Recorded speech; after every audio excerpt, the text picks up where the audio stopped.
Machine के ऊपर लिखा था ज्वलनशील पदार्थों को दूर रखें। उसने अपनी पत्नी को कहा गाड़ी में बैठो।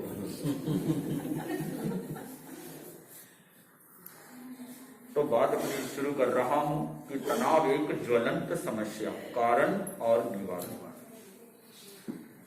तनाव के कई कारण होते हैं। तनाव के पर्सनैलिटी हमारी कैसी है, हमारा व्यक्तित्व कैसा है, हमारा सोचने का, देखने का, सुनने का दृष्टिकोण कैसा है। सबसे पहले अगर व्यक्तित्व की बात आती है तो विचारों पर आकर रुक जाती है, क्योंकि विचार ही मानसिक स्वस्थता का निर्माण करता है और विचार ही हमारे व्यक्तित्व को ऊपर उठाने में ऊंचा बनता है। विचार अंदर में किस विचारों में हम जी रहे हैं। कोई आशावादी है तो हमेशा सॉलिड बात करेगा, कोई निराशावादी है हमेशा निराशा की, रोने धोने की बातें ही करेगा, दुख की बात ही करेगा। इसलिए कहते हैं कि बहुत लोग सदा दुखों के गीत गाते हैं, होली हो या दिवाली सदा मातम मनाते हैं, पर दुनिया उन्हीं की रागनी पर झूमती है जो चिता पर बैठकर भी बिना में जाते हैं। तो अगर आपके पास कोई बैठना चाहे तो भीतर में आपके क्या चल रहा है ये उसके ऊपर डिपेंड करता है। और हमेशा ही शिकायतें, दुख यही चलता रहेगा तो जो पास में बैठा है तो वो भी उठकर चला जाएगा। इसलिए कहते हैं कि मुस्कुराओ, मुस्कुराओ तो जमाना पास बैठेगा, और अगर नहीं मुस्कुराओगे तो जो पास बैठा है वो भी उठ जाएगा। तो इसलिए सबसे पहले तनाव को दूर करने की औषधि है प्रसन्न चित्त। प्रसन्न चित्त जो व्यक्ति होता है उसकी पर्सनैलिटी को नापने के लिए कई पैरामीटर है। प्रसन्न चित्त को हम कैसे नापें? नापा जा सकता है। पैरामीटर, कुछ पैरामीटर्स आपको बता रहा हूं। उसमें पहला है वेशभूषा। इंसान की वेशभूषा कैसी है, रहन सहन कैसा है, व्यवस्थित है कि नहीं है, सामान व्यवस्थित पड़ा है कि नहीं पड़ा है, उसको कितनी व्यवस्थितता पसंद है, मैनेजमेंट। जिसके भीतर में प्रसन्नता है उसकी वेशभूषा, कपड़े पहनने का ढंग भी बहुत अच्छा होगा। ये अपने अपने को प्राउड कर रही है लगता है प्रियांशी। तो ये उसका पैरामीटर है कि आदमी के भीतर कितनी प्रसन्नता है। वस्त्रों से पता चल जाता है कि आदमी का चित्त आशावादी है या निराशावादी। तो ये पहला वेशभूषा, रहन सहन। हम चीजों को कितना व्यवस्थित रखते हैं। उठते ही हमारी आदत क्या है, बिखरा पड़ा है सामान, बिस्तर बिखरा पड़ा है, कंबल रजाई बिखरी पड़ी है, कपड़े आदि, तो उसको कितना पहले उठते ही, ये समाधि का एक चित्त में समाधि मिलती है। इससे भी आपको व्यवस्थित देखेंगे, चित्त को समाधि मिलेगी। और बिखरा पड़ा है तो मानसिक अशांति पहला कारण इसका बन जाएगा। क्यों? हमारा माइंड इस ब्रह्मांड में, कॉस्मोलॉजी में बहुत सूक्ष्म चीजों को पकड़ता है। तो उसमें ये पहला कारण है, तो वेशभूषा। दूसरा कारण है व्यवहार। प्रसन्नता का पैरामीटर है व्यवहार। हमारा व्यवहार कैसा है। कभी हम संतुलित व्यवहार करते हैं किसी के साथ, कभी असंतुलित व्यवहार करते हैं। सुबह घर से गए थे तो प्रसन्न मुद्रा में थे, दिन में तो क्रुद्ध हो गए, क्रोध आ गया, और शाम को घर पर आते आते ज्वार भाटा आ गया।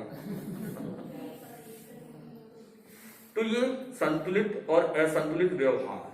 प्रसन्न चित्त जिसका मन है वो कभी भी ऐसा नहीं करेगा, एक रूप एक धार में उसका व्यवहार चलेगा। और कहीं भी थोड़ा बहुत भी कोई इंडिकेशन, कुछ कहना करना होता है तो वहां पर वो अपने सिस्टम से, शालीनता से अपनी बात को रखता है, ना कि हड़बड़ी में गड़बड़ी में। राम जी ने भी सीता जी को थोड़ा हड़बड़ी में बोल दिया और जीवन भर उनके गड़बड़ी चलती रही। वो कहते हैं कि एक बार तो उनके लिए वनवास मांग लिया सीता जी के लिए, घर से निकाल दिया महलों से, और बाद में फिर सीते सीते सीते सीते करते रहे, हड़बड़ी कर ली, गड़बड़ी कर ली। तो व्यवहार कितना संतुलित है। जो गरम मिजाज के होते हैं उनके बीवी बच्चे सुबह घड़ी देखते हैं, और जो नरम मिजाज के होते हैं उनके बीवी बच्चे रात को घड़ी देखते हैं। इसके पीछे क्या लॉजिक है? अनुभव है मतलब। तो जो गरम मिजाज वाले होते हैं उनके बीवी बच्चे तो देखते हैं कि 10 बज गए, अभी तक फरके नहीं आ गए।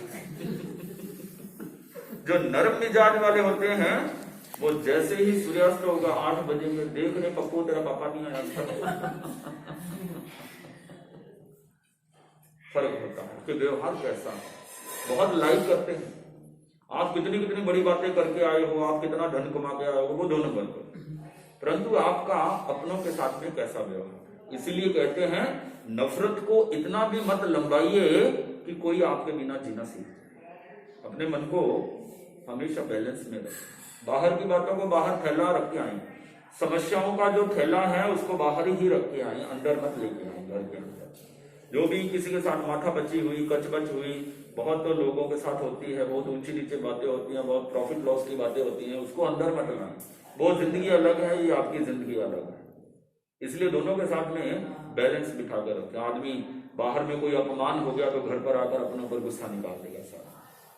बॉस ने कुछ कह दिया, कोई एम्प्लॉइज है तो वहां पर किसी ने बॉस ने डांट दिया, वहां पर तो कुछ नहीं बोलेगा, पी लेगा गुस्से को। क्यों? बॉस नौकरी से हाथ धोने पड़ेंगे नहीं तो। और घर पर जैसे ही पत्नी ने थोड़ा सा चाय में मान लो चीनी कम डाल दी, तेरे को दिखता नहीं, ये वो फलाना 100 शब्द बोल देगा। क्यों? उसके ऊपर वीटो पावर मानता, अपनी अथॉरिटी मानता है। तो वहां पर भी कंट्रोल किया जा सकता था। तो व्यवहार संतुलित है, असंतुलित है, ये भी एक प्रसन्नता का पैरामीटर है। कितना एक रूप व्यवहार, किसके साथ ऐसा नहीं है कि किसी के साथ में तो बहुत क्लोज है, किसी के साथ में बहुत दूर है, सबके साथ में एक रूपता। कितनी हम बात करते हैं, हाँ वो ठीक है, दुर्जन और सज्जन की पहचान तो अवश्य करनी ही चाहिए। दुर्जन और सज्जन की पहचान हमेशा रखनी चाहिए। पानी गंदा है तो वो आग बुझाने के काम आएगा, पानी अच्छा है, पवित्र है, प्योर है तो वो पीने के काम आएगा। पानी तो हर हाल में काम आएगा, ऐसा दृष्टिकोण उसका होगा। पानी को हर हाल में सेव करना है। तो मेरी बात आप समझ गए होंगे। संतुलित और असंतुलित व्यवहार है जिसका, इसका मतलब उसके अंदर में खिन्नता प्रसन्नता दोनों ही चल रही है। अधिकतर लोग खिन्नता में जी रहे हैं आज, और प्रसन्नता बहुत घट रही है। क्यों? भौतिकवाद का इतना आकर्षण है, डिमांड्स इतनी है, इतनी ज्यादा कामनाएं हैं, आदमी का मन प्रसन्न नहीं रह पाएगा। कई कारण है, कई पहलू हैं। अति महत्वाकांक्षी मन है तो वो भी कभी सुखी नहीं रह पाएगा। अति ईगो वाला है तो भी उसका मन कभी प्रसन्न नहीं रह पाएगा। हर महफिल में अगर वो छाना चाहेगा तो ये भी उसकी अप्रसन्नता का कारण है। बैलेंस, हर चीज का संतुलन की पराकाष्ठा, इसका नाम ही समता है। हमारे भावों की, हमारे मन की संतुलन की पराकाष्ठा जितनी होगी वो आपकी समता है। तो जितनी समता चित्त में है उतनी प्रसन्नता बढ़ेगी, उतना व्यवहार संतुलित असंतुलित नहीं होगा, एक धार में चलेगा। तो दूसरा पैरामीटर प्रसन्नता का मैंने आपको बताया व्यवहार। तीसरा है विचार। हमारा विचार कैसा है, किस दिशा में है। कई लोग तो रात को सोएंगे तो समस्याओं को साथ में लेकर सोएंगे, सिराना लगाकर सोएंगे समस्याओं का, भय का, मतलब वो भय का ही सिराता लगाते हैं। और सुबह उठेंगे तो सबसे पहले भय का ही दर्शन करेंगे, क्योंकि रात को जो सोते समय वो भय का सिराता लगाकर गए थे, सोए थे, वो ही सबसे पहले मंगल प्रभात में, मंगल बेला में, मंगल सुबह में अमंगल दर्शन करेंगे। भय का विचार जो अंदर में काल्पनिक समस्याओं को लेकर सो रहे हैं। इसलिए रात को सोते समय कहते हैं एकदम निर्दोष बच्चे की तरह सोना चाहिए। कैसे सोना चाहिए? Innocent childish boy.